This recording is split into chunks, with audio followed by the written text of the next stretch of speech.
Hello दोस्तों, एक बार फिर से स्वागत करता हूं आप सभी के अपने YouTube चैनल में। आशा करते हैं आप लोग स्वस्थ होंगे, मस्त होंगे, अपने तैयारी में व्यस्त होंगे। मैं पंकज कुमार आपको सामान्य विज्ञान से संबंधित अगली क्लास लेकर उपस्थित हुआ।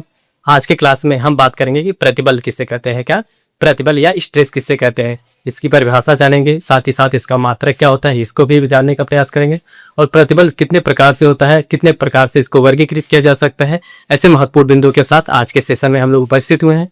सेशन प्रारंभ करने से पहले एक बार हम लोग कल की जो क्लास होती है उसको रिवीजन कर लेते हैं। कल की क्लास में आपको बताया गया था प्रत्यास्था क्या होता है, प्रत्यास्था बताया गया था। प्रत्यास्था में क्या बताया गया, जब किसी वस्तु पर विरूपक बल क्या होता है, जब किसी वस्तु पर विरूपक बल जो होता है उसको हटा लिया जाए, क्या होता है विरूपक बल जब हटा लिया जाता है तो वस्तु अपने प्रारंभिक आकार एवं आकृति में आ जाए तो वही आपका क्या होता है, प्रत्यास्था बल होता है, या इसको इलास्टिसिटी कहते हैं। जब वही क्या होता है, जब प्रत्यास्था बल उस पर विरूपक बल जो लगाया जाता है उस पर हटा दिया जाए तब भी वो अपने प्रारंभिक अवस्था में नहीं आती है तो ये क्या कहलाती है, प्लास्टिकता कहलाती थी। ये आपको बताया गया था। उसके बाद प्रत्यास्था की एक सीमा बताई गई थी, इतनी सीमा तक जो प्रत्यास्था बल या विरूपक बल कार्य करेगा तब तक वो वस्तु अपने प्रत्यास्था बल में रहेगी या प्रत्यास्था पे रहेगी। अगर वह बल अत्यधिक कार्य कर दिया तो वस्तु टूट जाएगी, जो अपने प्रारंभिक अवस्था में नहीं आएगी। ये आपको कल के सेशन में बताया गया था या कल की क्लास में बताया गया था। आज हम लिखेंगे प्रतिबल किसे कहते हैं या स्ट्रेस किसे कहते हैं। आज की क्लास में पहली हेडिंग कर लिए प्रतिबल। क्या होता है प्रतिबल, प्रतिबल या स्ट्रेस क्या है, प्रतिबल या स्ट्रेस किसे कहते हैं इसके बारे में बात करेंगे। क्या होता है प्रतिबल या स्ट्रेस किसे कहते हैं इसके बारे में बात करेंगे। देखिए इसकी परिभाषा होती है एकांक क्षेत्रफल पर, क्या होता है एकांक क्षेत्रफल पर लगने वाला प्रत्यानयन बल ही प्रतिबल कहलाता है। क्या है, एकांक क्षेत्रफल पर लगने वाला प्रत्यानयन बल ही प्रतिबल कहलाता है। क्या होता है, एकांक क्षेत्रफल पर लगने वाला प्रत्यानयन बल ही प्रतिबल कहलाता है। ये परिभाषा होती है। अब हम इसी को कैसे इसका फार्मूला या कह सकते हैं निकाला जाता है इसके बारे में जाने। जैसे मान लीजिए किसी भी वस्तु का द्रव कह सकते, किसी भी वस्तु का या कह सकते कोई भी हो उसका क्षेत्रफल ए होता है। क्या है, किसी भी वस्तु का हम क्षेत्रफल ए मान लें। क्या होता है क्षेत्रफल ए मान ले, क्षेत्रफल ए वाले क्या होता है, क्षेत्रफल ए वाले क्या होता है, क्षेत्रफल ए वाले किसी भी क्या होता है, क्षेत्रफल ए वाले किसी भी अनुप्रस्थ काट क्या होता है, अनुप्रस्थ काट के लंबवत दिशा क्या होता है, अनुप्रस्थ काट के लंबवत दिशा के लंबवत दिशा में कार्य करता हो। क्या हो, लंबवत दिशा में लगाया गया बल या हो तो क्या होता है, अगर अनुप्रस्थ काट के लंबवत दिशा में यह बल लगाया जाता हो तो इसका फार्मूला क्या निकल के आ गया, यह बराबर क्या होता है, आप यह बराबर यह बटे ए आ जाएगा। क्या होता है यह बटे यह प्रतिबल बराबर यफ बटा ए आ जाएगा। यफ जो होता है आपका बल होता है, बल का मात्रक न्यूटन होता है, और ए जो होता है त्वरण होता है, त्वरण का मात्रक होता है मीटर स्क्वायर, जिसको कहते हैं मीटर स्क्वायर। इसका जो आपका न्यूटन प्रति मीटर स्क्वायर को हम पास्कल भी कहते हैं। ये आपका विकृति ये कह सकते हैं जो प्रतिबल होता है या स्ट्रेस होता है, इसकी ये मात्रक था, ये परिभाषा ऐसे इसी को कहा जाता है। कैसे निकल के आया ये भी आप जान हुए हैं। अब हम उसी को जो अभी आपको बताया गया उसको लिख लेते हैं, फिर उसके बाद दोबारा बताते हैं। देखिए इस प्रतिबल क्या कहा गया, एकांक क्षेत्रफल पर क्या होता है, एकांक क्षेत्रफल पर, एकांक क्षेत्रफल पर, एकांक क्षेत्रफल पर लगने वाला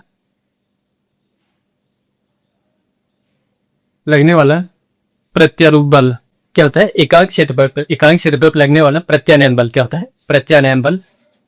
अब लिखिए प्रत्यानयन, प्रत्यानयन बल, प्रत्यानयन बल, प्रत्यानयन बल ही आपका बल ही प्रतिरूप बल कहलाता है। क्या है, प्रतिबल कहलाता है, प्रतिबल कहलाता है। क्या कहलाता है, प्रतिबल कहलाता है।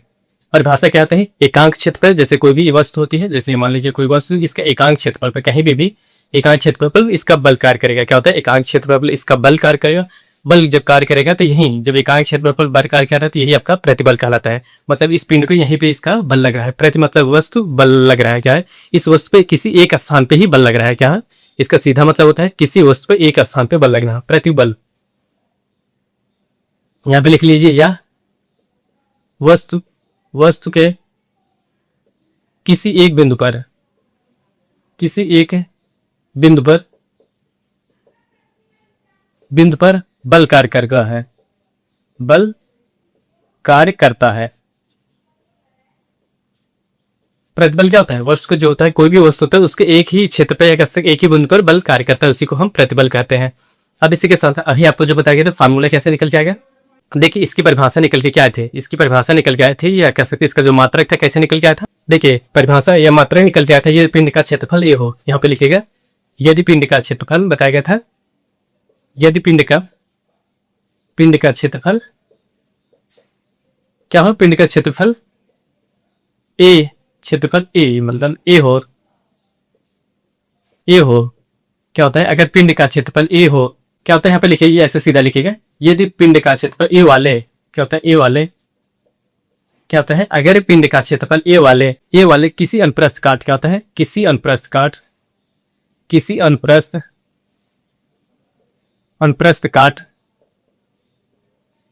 काट को क्या होता है, अनुप्रस्थ काट की क्या होता है, अनुप्रस्थ काट की लंबवत दिशा क्या होता है, काट की लंबवत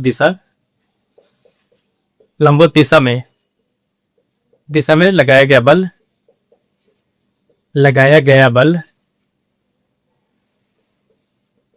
यफ हो क्या हो, लगाया गया बल यफ हो तो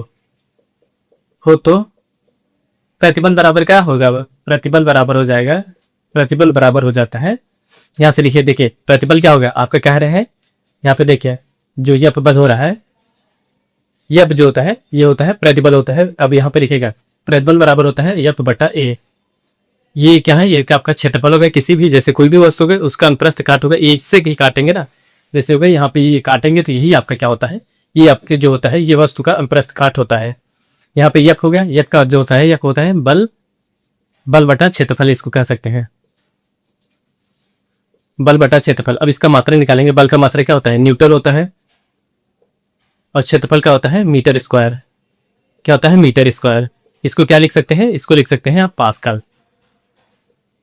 क्या कहते हैं इसको, पास्कल कहते हैं, क्या होता है पास्कल कहते हैं। प्रतिबल का मात्रक क्या होता है, आगे आपसे एग्जाम में कभी पूछ ले, पास्कल जो होता है किसका मात्रक होता है, प्रतिबल का भी मात्रक होता है पास्कल, ये होता है ये होता है प्रतिबल के मात्रक होते हैं, क्या है देखिए बतासा क्या थी, एकांक क्षेत्रफल लगने वाला क्या होता है, एकांक क्षेत्रफल पर लगने वाला प्रत्यानयन बल क्या होता है, प्रत्यानयन बल क्या होता है, एकांक क्षेत्र पर लगने वाला प्रत्यानयन बल ही आपका प्रतिबल कहलाता है। अब उसको परिभाषा आपकी निकल, ये तो आपकी परिभाषा होगी, अब इसका मात्रक कैसे निकालते हैं, जैसे कोई भी वस्तु होगा उस वस्तु के क्षेत्रफल को क्या होता है, उस वस्तु के क्षेत्रफल पे अनुप्रस्थ जो काट होता है, काट के लंबवत हो क्या होगा, काट के लंबवत होता है, तो वही आपका जब लंबवत होगा, लंबवत दिशा में बल लगेगा जो यफ लगेगा, तो उसका मात्रक निकल के आएगा प्रतिबल, और होता है यफ बटा ए होता है, जिसको यफ को बल कहते हैं और ए को कहते हैं क्षेत्रफल। अब बल का हम मात्रक लिखेंगे न्यूटन लिखते हैं, और क्षेत्रफल का मात्रक मीटर पर मीटर गुणे मीटर होता है, तो मीटर स्क्वायर आएगा, इसको हम न्यूटन प्लस मीटर स्क्वायर को हम पास्कल कहते हैं। अब अगले हम लोग बिंदु में लिखेंगे जो प्रतिबल होता है कितने प्रकार से देखा जाता है, कितने प्रकार से इसको वर्गीकृत किया जाता है। अब हम लोग आज की क्लास में बात करेंगे कि प्रतिबल किसे कहते हैं, क्या होता है प्रतिबल को वर्गीकृत। देखिए अगला दिन हम लिखेंगे प्रतिबल के प्रकार होता है, प्रतिबल को कितने प्रकार से वर्गीकृत किया जाता है। देखिए सबसे पहले हम लिख लेते हैं प्रतिबल को हम 3 प्रकार से वर्गीकृत करते हैं, यह प्रतिबल को 3 प्रकार से विभाजित किया जाता है, 3 प्रकार का प्रतिबल बल होता है।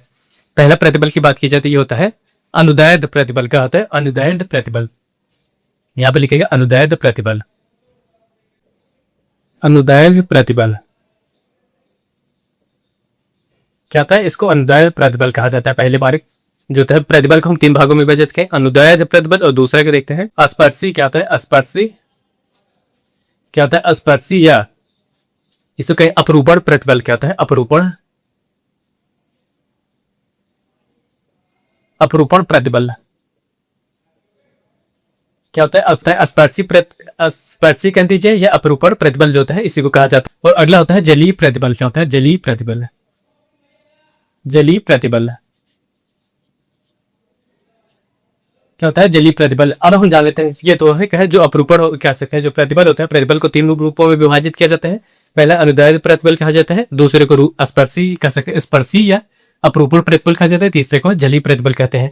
अब इसके बाद इनको विभाजित करते हैं, देखते हैं कौन कितने प्रकार से विभाजित होता है। देखिए अगर इसकी बात की जाए तो ये होता है, इसको 2 भागों में हम क्या होता है इसको 2 भागों में विभाजित करेंगे, तनय,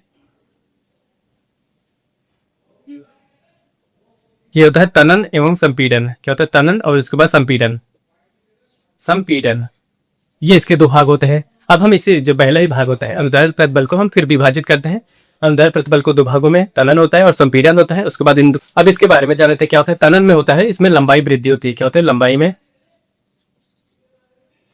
वृद्धि होती है, याद रखिए ये वृद्धि होती है, इसमें क्या होते हैं कमी होती है,